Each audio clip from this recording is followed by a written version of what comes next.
قرآن مجید کی تاثیر کا یہ اثر میرے کریم رسول نے دکھایا کہ رات کو جب حضور بیٹھ کے قرآن پاک پڑھتے تھے نا، جب یاسین والے نبی خود یاسین کی تلاوت کریں،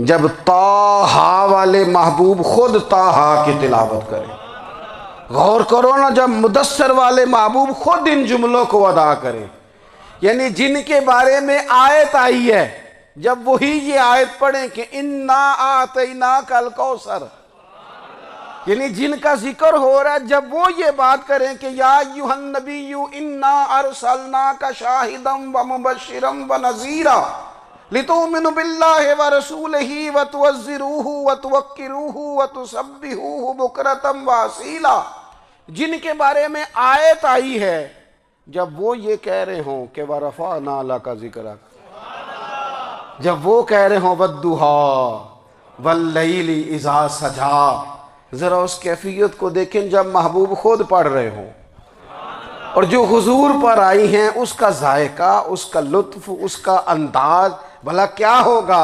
حضور جب رات کو پڑھتے تھے نا قرآن پاک، تو جو پکے کافر تھے نا، ابو جہل جیسے لوگ، وہ بھی جھاڑیوں میں چھپ چھپ کے مدینے والے کی تلاوت سنا کرتے تھے، حضور کی تلاوت سنا کرتے تھے۔ یہی بہتر ہے کہ پردوں میں وہ پردہ پوش رہے، وہ اگر پردے ہٹا دے تو کسے ہوش رہے۔ رسول کریم علیہ السلام کی تلاوت کا سننا، قریب جانا، یہ اعجاز ہے۔ حضرت فاروق اعظم کہتے ہیں میں طبیعت کا بڑا ڈاڈا تھا، مزاج کا بڑا سخت تھا، زندگی ہمیشہ ڈٹ کر گزاری، باتوں پر کھڑا رہنا آتا تھا، پر جب میری بہن نے مجھے چند آیتیں سنائی نا تو میں تڑپ ہی گیا۔ کروں آیا سا مار مقامنے نو، ہن مینو مار دے لے چلو، اوے متے عمر دی عمر برباد ہو جائے، جتھے عمر سوار دے لے چلو۔ یہ اعجاز ہے رسول کریم صلی اللہ تعالیٰ علیہ وسلم پر نازل ہونے والی کتاب کا۔ پھر حضور نے خبریں دی، نبی پاک نے خبریں دی، حضور نے فرمایا روم فتح ہوگا، وہ ہوا۔ نبی کریم علیہ السلام نے فرمایا شام فتح ہوگا، تو شام فتح ہوا۔ فرمایا ایران فتح ہوگا، تو ایران فتح ہوا۔ سراقہ بن مالک کہتے ہیں ایک گاؤں پر بھی مسلمانوں کی حکومت نہیں تھی، ایک گاؤں پر۔ حضور مکہ مکرمہ سے نکل رہے تھے، مدینہ طیبہ تشریف لے جا رہے تھے، ابھی راستے میں تھے، میں 100 سرخ اونٹوں کے لالچ میں معاذ اللہ حضور کو گرفتار کرنے پہنچ گیا۔ محبوب نے حکم دیا، حضور کا معجزہ میں نے آنکھوں سے دیکھا، میرا گھوڑا زمین میں دھستا چلا گیا، میں نے معافی مانگی، حضور نے معاف کر دیا۔ میں نے سمجھا اچانک ہو گیا ہے، یہ منوانا بھی بڑا مشکل کام ہے۔ شجر و حجر پہچان گئے، انسان کی نظروں میں شاکی رہا۔ یہ کچھ ایسے لوگ ہیں جن کو منوانا توبہ توبہ، ماننے کو تیار نہیں، دیکھ دیکھ کے بھی ماننے کو تیار ہے نہیں، ماننے کو تیار ہی نہیں۔ کہتے ہیں کہ میں نے پھر چاہا آگے بڑھنا، تو پھر زمین کے اندر میرے گھوڑے کے پیر دھنسنے لگے، پھر معافی مانگی۔ کریم تیرے معاف کرنے کی ادا پہ بھی قربان جائیں۔ یہ نہیں فرمایا کہ تو بار بار یوں ہی کرتا ہے، فرمایا معافی مانگتا ہے جا، میں نے معاف کیا۔ کہتے ہیں 3 دفعہ میں آگے بڑھا، 3 دفعہ حضور نے معاف کیا، تو مسکرا کے فرمانے لگے تو یہاں مجھے گرفتار کرنے آیا ہے، وہ کیسر روم کا علاقہ فتح ہوگا۔ وہ کنگن جو پہنتا ہے نا ہاتھوں میں، بادشاہ کے کنگن معروف ہیں، وہ تیرے ہاتھوں میں آئیں گے۔ اللہ کرے آپ سمجھیں، یہ جو لوگ ڈری ڈری سہمی اور ہمارے بچے مایوسی کی معاذ اللہ باتیں کرتے ہیں، وہ دیکھیں حضور کس طرح کی گفتگو فرماتے ہیں۔ ابھی ایک گاؤں پر بھی اسلام کی حکومت نہیں، لیکن حضور کا خبر دینے کا انداز۔ کریم فرمانے لگے وہ کیسر روم کے جو کنگن ہوں گے وہ تیرے ہاتھوں میں آئیں گے۔ جناب سراقہ بن مالک فرماتے ہیں کہ میں مسلمان ہو گیا، حضور کا وصال ہو گیا، کنگن نہیں آئے۔ حضرت ابوبکر صدیق کا وصال ظاہری ہو گیا، کنگن نہیں آئے۔ جناب عمر کا دور آ گیا، سراقہ بوڑھے ہو گئے. کوئی بندہ پوچھتا نا کہ اب تو عمر ڈھل گئی ہے, زندگی کا پتہ نہیں, کہنے لگے نہیں میں نہیں جاتا. جب تک کنگن نہیں آتے اسرائیل کوئی نہیں آئیں گے, کیونکہ ساڈے نبی دی زبان ساڈے واسطے قرآن. جو دن کو کہہ دیا دن ہے تو دن نکل آیا, جو شب کو کہہ دیا شب ہے تو رات ہو کے رہی. اور خدا نے ان کی زبان کو وہ اختیار دیا, جو نکلی منہ سے ان کے وہ بات ہو کے رہی. اور جن چیزوں کو ہم نے دکھ بنایا ہے نا, یہ تو وہاں دکھ تھا ہی نہیں. مہینہ مہینہ چولہا نہیں جلا, لیکن کسی جگہ اظہار غربت ہے حضور کی اولاد پاک کا یا صحاب کا یا ازواج کا. مہینہ مہینہ چولہا نہیں جلا, لیکن یہ اخلاق عالیہ کا حسن دیکھو. اپنے گھر مہینہ مہینہ چولہا نہیں جلا, جو مانگنے آیا اسے جھولی بھر کے عطا فرمایا, کوئی دروازے سے خالی نہیں گیا. عزیز بھائی, اگر زندگی میں اخلاقی قدریں ہم اپنا لیں اور ہم تھوڑا تھوڑا کر کے اپنے آپ کو تبدیل کریں. ساری زندگی توجہ رہی کہ فلاں کیا کر رہا ہے, فلاں کیا کر رہا ہے, تھوڑا سا گردن کو جھکا کے اپنے اوپر توجہ ڈالیں, اپنے آپ کو وقت دیں. حضور کے اخلاق عالیہ کی روشنی میں, تعلیمات حسنہ کی روشنی میں ہم اپنے کردار و عمل پر تھوڑی توجہ دیں. اس وقت بہت بڑی تعداد میں امت مسلمہ ہے, اور ایسا نہیں ہے کہ دولت نہیں ہے, دولت سے بھی سرشار ہیں. ہمارے ہاں بڑے بڑے انجینئر ہیں, بڑے بڑے ڈاکٹر ہیں, لیکچرار ہیں, ہمارے پاس بڑے بڑے ہاسپٹل ہیں, بڑا کچھ ہے. لیکن کردار و عمل کے بادشاہ, اپنی زندگی تقوی کی روشنی میں گزارنے والے, ان لوگوں کی تعداد کم ہے. اگر کوئی آج بھی سارے کام نیک کرے لیکن جائیداد میں سے بیٹی کا حق رکھ جائے, پھر اس نے کیا میلاد منایا؟ اگر آج بھی جو 2-4 لوگ بیچارے اس کے زیر دست ہیں, ملازمین ہیں, ان کے ساتھ اس کا رویہ انتہائی سخت ہو, تو اس نے کیا میلاد منایا؟ اگر آج بھی وہ برادری ازم کی بنیاد پر دوستیاں کرے اور چھوٹے بڑے کی وہ تقسیم رکھے, جسے حضور نے فرمایا کہ قبیلے تو تعارف کے لیے, ورنہ کسی عربی کو اجمی پر, گورے کو کالے پر کوئی فضیلت نہیں. اگر کوئی آج بھی اس برادری ازم کا قائل ہے, پھر اس نے کیا میلاد منایا؟ اگر کوئی شخص آج بھی اپنے آپ کو مادہ پرستی میں پوری طرح دھکیل چکا ہے اور رضا الہی کا مسافر نہیں بنا, تو اس نے کیا میلاد منایا؟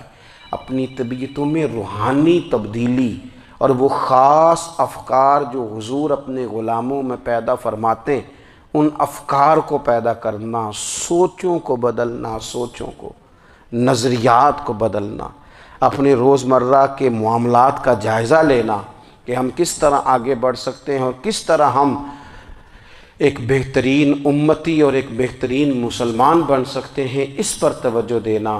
یہ میلاد ہمیں سبق دیتا ہے. اللہ تعالیٰ مجھے اور آپ کو عمل کی توفیق عطا فرمائے. آخر دعوایا ان الحمدللہ. فاضل بریلوی کا تو انداز ہی پھر انوکھا ہے نا. وہ تو کہتے ہیں وہ زبان جس کو سب کن کی کنجی کہے, جس کو سب کن کی کنجی کہیں, اس کی نافذ حکومت پہ لاکھوں سلام. کہنے لگے نہیں آتے حضرت اسرائیل, فکر نہ کرو, بوڑھے ہو گئے تھے, نکلنا گھر سے بند کر دیا تھا. حضرت عمر کا دور تھا, کنگن آ گئے. حضرت فاروق اعظم نے ان کے پوتوں سے, نواسوں سے, بچوں سے کہا جاؤ بلا کے لاؤ. کہا دادا جان بوڑھے ہیں. فرمایا تم کان میں کہہ دینا کنگن آ گئے, پھر تم دیکھنا تو صحیح. پھر حضرت سراقہ آئے, حضور نے جو خبریں دیں, نبی پاک علیہ الصلوۃ والسلام نے جو گزشتہ قوموں کے احوال بیان کیے, اور پھر میرے نبی پاک علیہ الصلوۃ والسلام نا دنیا میں عزتیں دینے آئے. عزتیں, یہ مزاج ہمیں کم کرنا چاہیے. یہ جو ہم ساری زندگی اس کام میں لگا دیتے نا, کسی کو نیچا کیسے دکھانا ہے, یہ انداز حضور نے نہیں ہمیں دیا. آپ دیکھو حضور تشریف لائے تو ہمیں پتہ چلا کہ حضرت یوسف جیسا سونا کوئی نہیں. حضور تشریف لائے تو ہمیں پتہ چلا کہ حضرت داؤد جیسی خوبصورت آواز کسی کی نہیں. حضور تشریف لائے تو ہمیں پتہ چلا کہ جناب عیسیٰ علیہ السلام کا فقر اختیاری کس طرح کا تھا۔ محبوب تشریف لائے تو ہمیں پتہ چلا کہ حضرت موسیٰ کا جلال کس طرح کا تھا۔ یہ تو حضور آئے تو نبی پاک علیہ السلام نے اس کی بھی عظمت بیان کی، اس کی بھی شان بیان کی۔ حضور نے بتایا کہ ابو بکر صدیق کی شان کیا ہے، فاروق اعظم کا مرتبہ کیا ہے، عثمان غنی کی حیا کیا ہے، مولا علی کی شجاعت کیا ہے، اہل بیت نبوت کی عظمت کیا ہے۔ حضور آئے عزتیں دینے، ماں کو عزت دی مدینے والے رسول نے، کہا جس کا باپ راضی ہو گیا اس کا رب راضی ہو گیا۔ فرمایا جو 2 بیٹیاں 3 بیٹیاں 4 بیٹی بہنیں یا 1 بیٹی یا بہن بیاہ کے آ گیا نا، اس طرح میری 2 انگلیاں جڑی ہوئی ہیں، میرے ساتھ جڑ کے جنت میں جائے گا۔ رسول کریم صلی اللہ تعالی وسلم نے عزت دی۔ حضور عزتیں دینے، کوئی اعزاز نہیں، ان پڑھ بندہ ہے، سادہ ہے، غریب ہے، مزدوری کرتا ہے، ہاتھوں پہ چھالے، یا رسول اللہ اس کا بھی کوئی اعزاز ہے؟ قربان جائیں، میرے کریم نے عزت دی، فرمایا محنت کر کے روزی کمانے والا تو اللہ کا دوست ہے۔ یہ اینٹیں اٹھانے والا، یہ مشقتیں کرنے والا، یہ صبح دیہڑی پہ جانے والا، یہ بیچارہ جو اچار سے روٹی کھاتا ہے، تو نے ہر شخص کی قسمت میں یہ عزت لکھی اور آخری خطبے کی صورت میں وصیت لکھی۔ رسول کریم نے ہر بندے کو اعزاز دیا، عظمتیں دی۔ حضور عزتیں دینے آئے، نبی پاک علیہ السلام نے اعزازات دیے، حضور نے نوازا۔ یہ ساری چیزیں میرے رسول پاک کی تشریف، اور پھر یہ جو حضور کے صحابہ اور اہل بیت ہیں نا، یہ بھی میرے نبی پاک کی نبوت کی دلیل ہے۔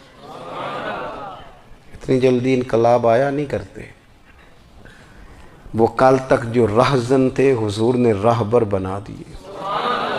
وہ لوگ جو کل تک ایک دوسرے کے گلے کاٹ کے کھاتے تھے، ایک دوسرے کو مارتے تھے، تکلیف پہنچاتے تھے، برادری ازم پہ لڑتے تھے، حضور نے بھائی بھائی بنا دیے۔ ایک پلیٹ میں کھانا کھانے لگے، سیدنا بلال حبشی، صہیب رومی، سلمان فارسی، حضور نے یوں کر کے ملا دیا۔ نبی کریم علیہ السلام نے تقسیمیں ختم کر دی دنیا میں۔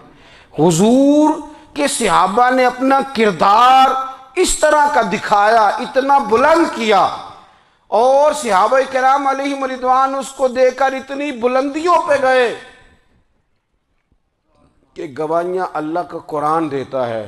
فرمایا محمد الرسول اللہ والذین معہ اشداء علی الکفار رحماء بینہم تراہم رکعا سجدا یبتغون فضلا من اللہ ورضوانا۔ فرمایا یہ جو میرے محبوب کے ساتھ والے ہیں کافروں پر سخت ہیں، آپس میں نرم دل ہیں، تم جب بھی انہیں دیکھو گے سجدے کرتے دیکھو گے، رکوع کرتے دیکھو گے، تم انہیں دیکھو گے اللہ کی رضا کے متلاشی ہیں۔ انہیں ساری مادہ پرستی سے نکال کر محبوب نے رب کی رضا کے رستے پہ ڈال دیا۔ میرے نبی کریم سید عالم صلی اللہ تعالیٰ علیہ وسلم کی نبوت کے دلائل کے طور پر یہ ساری چیزیں آئیں۔ بس میں بات سمیٹنے لگا ہوں۔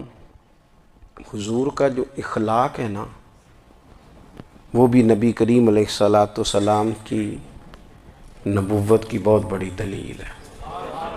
وَإِنَّكَ لَعَلَىٰ خُلُقٍ عَظِيمٍ، محبوب ہم نے آپ کو نا خلق عظیم کا مالک بنایا ہے۔ کچھ لوگ سمجھتے ہیں صرف آپ کا بولنے کا انداز ٹھیک ہو تو آپ با اخلاق ہیں۔ نہیں بھائی، بولنے کا انداز ٹھیک ہونا با اخلاق نہیں، سچ بولنا اخلاق کی علامت ہے۔ آپ کا حق بات کرنا اخلاق ہے، آپ کا صحیح گواہی دینا اخلاق ہے، آپ کا اللہ تعالیٰ کی طرف سے آزمائش آنے پر صبر کا مظاہرہ کرنا اونچا اخلاق ہے۔